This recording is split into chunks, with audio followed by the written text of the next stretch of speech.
सभी छोटे बड़े श्रोताओं को सुनीता भटनागर का प्यार भरा नमस्कार। ऑडियो स्टोरीज के हमारे चैनल कहानी जगत में आप सभी का स्वागत है। हिंदी कहानियों की श्रृंखला में आइए आज सुनते हैं रांगेय राघव जी द्वारा रचित कहानी अवसाद का छल। अवसाद की इन रेखाओं का कहीं अंत नहीं है। वह उन्हें सीधा करना चाहती है, किंतु बालक के हाथ में उलझे हुए डोर की लच्छी कभी नहीं सुलझ सकती। कभी उसमें वह स्वच्छंदता आ ही नहीं सकती जो दो फटे टुकड़ों को जोड़ दे, एक कर दे। क्योंकि जो दूसरों में छेद करती है, उसके छेद में घुस सकना सरल काम नहीं है। आज उस सब की याद आती है, क्योंकि जीवन का यह क्षीण संबल जो वेदना का मूल स्तंभ है, वही मानव की सत्ता निभाने का एकमात्र आधार है। जैसे यह जो चित्र से सज्जित विमान है, यह वायु में और किसी प्रकार टिक ही नहीं सकता। रात आ गई है और पुष्पा अपनी मादकता की भस्म को अपने उन्माद में छिपाए आकाश में असंख्य तारों को देखती है और फिर आंखों को मूंद लेती है। एक नहीं अनेकानेक ताराओं का ब्रह्मांड सा उनमें घूमने लगता है। जैसे इतने ग्रह उपग्रह नक्षत्रों के रहते हुए भी वास्तव में वह एक व्याप्त विस्तृत शून्य है जिसे कोई नहीं भर सकता। पुष्पा सोचती है, वेदना का यह उत्ताप व्यक्ति की शक्ति है या निर्बलता? किंतु कोई उत्तर नहीं मिलता, क्योंकि चंद्रमोहन बलिदान को सत्ता से भी अधिक महत्व देकर अपने आप को कभी कभी देश का द्रोही कहने लगता है। आजकल दोनों कलकत्ते में हैं। उसके बाद ही एक दिन उसे पत्र मिला कि चंद्रमोहन भी कलकत्ते में दमदम हवाई अड्डे में पायलट बनकर आ गया है और शीघ्र ही उससे मिलेगा। उस दिन जीवन की अनेक स्मृतियां पंगुता की अभिव्यंजना सी उसके सामने कराह उठी। वह अभी तक उसे भूला नहीं था। वह उस रात सो नहीं सकी। याद आने लगी वह कॉलेज की भूली मादकता की छलना, जब आलिंगन के अतिरिक्त संसार में कुछ मोटी मोटी किताबें थीं, चहल पहल थी। और आज पुष्पा आबादी के सघन जाल में से निकली। जनरव में से निकलकर जैसे सांप बिल में घुस जाता है, उसने घर पहुंचकर शांति की सांस ली।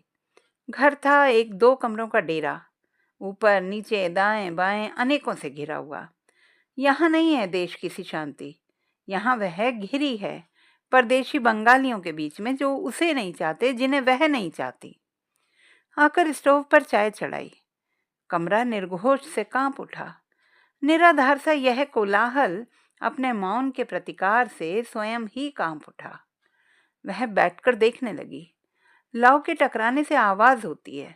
यह आवाज ऐसी है जैसे पृथ्वी के टकराने से वायुमंडल में होती होगी, जिसे हम सुन नहीं पाते, क्योंकि उस कोलाहल की महानता को हमारा छोटापन कभी नहीं जान सकता, कभी नहीं समझ सकता। उसी समय द्वार पर किसी की पगध्वनि हुई। भारी भारी बूटों की दिल दहलाती आवाज, आवाज जिसमें कुचल देने की अदम्य क्षमता है, जो अपनी शक्ति की प्रताड़ना को हुंकारती सी फैला देती है। कमरे में जो व्यक्ति घुसा वह और कोई नहीं, स्वयं चंद्रमोहन था। पुष्पा से अच्छा रंग था उसका, पुष्पा से अधिक अच्छा खाने पीने से कठोर होकर भी जो अधिक साफ और चिकना था, जिसमें भूले यौवन में अल्हड़ बने रहने से उससे कहीं अधिक ताजगी थी, जिसके कपड़ों में कलफ था, एक सफाई थी। और पुष्पा अपनी खद्दर की साड़ी में पहली बार संकोच का अनुभव करती स्वागत के लिए उठकर खड़ी हो गई। चंद्रमोहन की बड़ी बड़ी निर्मल आंखें उसे देखकर रस से भर गईं और उसने स्नेह से उसके दोनों हाथ पकड़ लिए, कुशल पूछा और कंधों पर हाथ रखकर उसे पलंग पर बिठाकर स्वयं खड़ा खड़ा स्टोव को पंप करने लगा और बातें करते हुए चाय बनाने लगा। पुष्पा उस व्यक्ति के बारे में कुछ भी नहीं समझ पाई। जब चंद्रमोहन कॉलेज में था तब वह कुर्ता धोती पहनता था, तब वह चुराती आंखों से पुष्पा की ओर देखता था, तब पुष्पा उसे अधिकार से देखती थी। और आज वह सब कुछ नहीं था। आज जैसे गरीब के घर राजा आया था, जिसके सबल यौवन ने पुष्पा को वाक्यहीन कर दिया।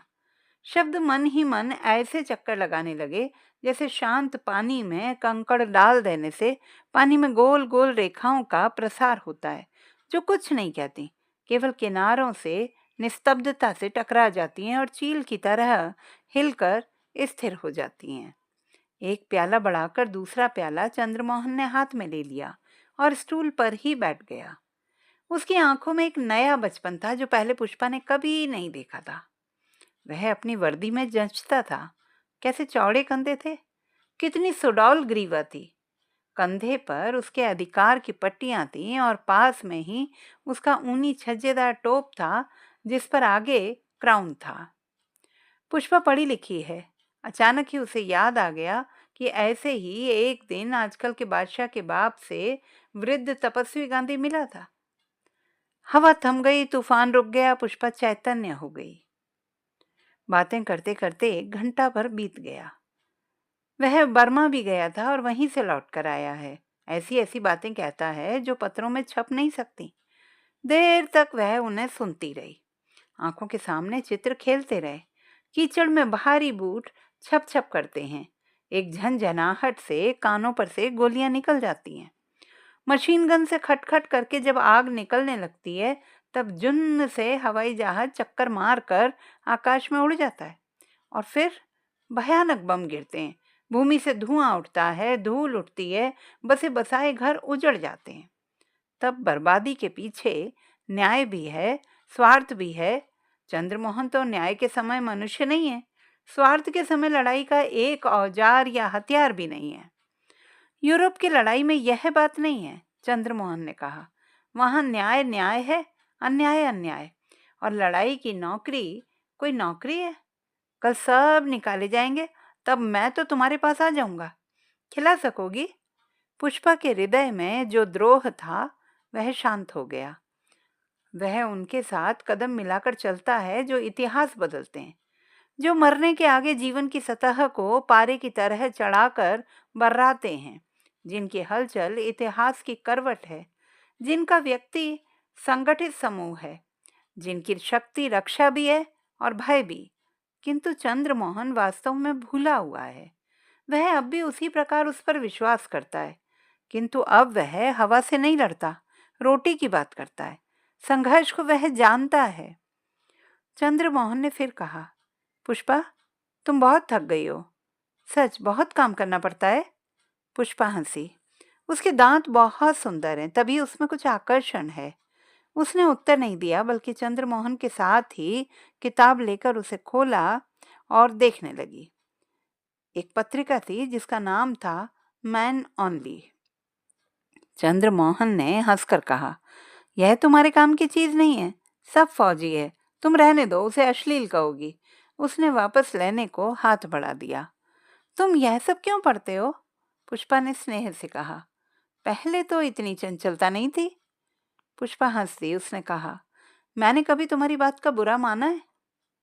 तुम लोग फौजी हो, तुम लोगों को हम लोग समझ नहीं पाते, किंतु तुम मेरे सामने तो मनुष्य हो और फौजियों को देखकर सदा से कुतूहल होता है।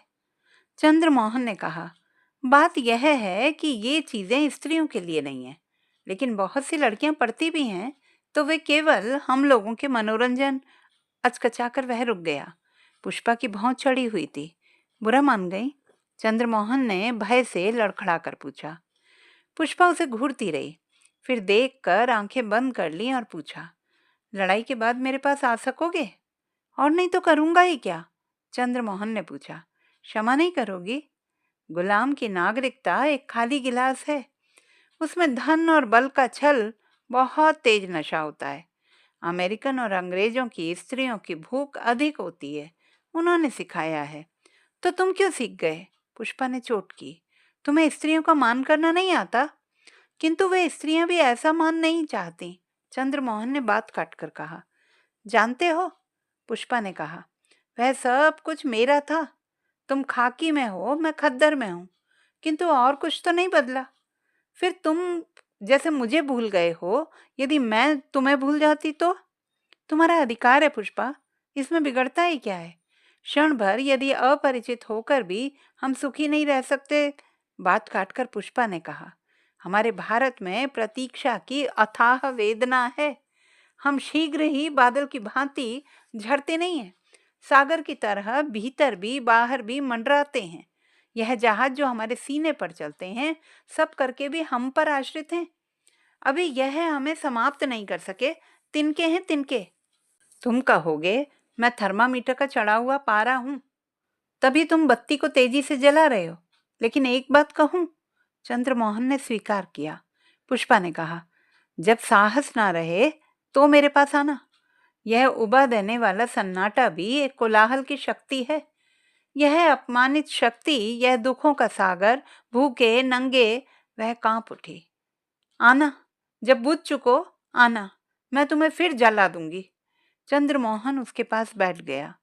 मेरे पास शब्द हैं, शक्ति नहीं है, चंद्रमोहन ने कहा। मेरे पास शक्ति है, शब्द नहीं है, पुष्पा ने कहा। चंद्रमोहन ने उसके बालों की लटों को छुआ।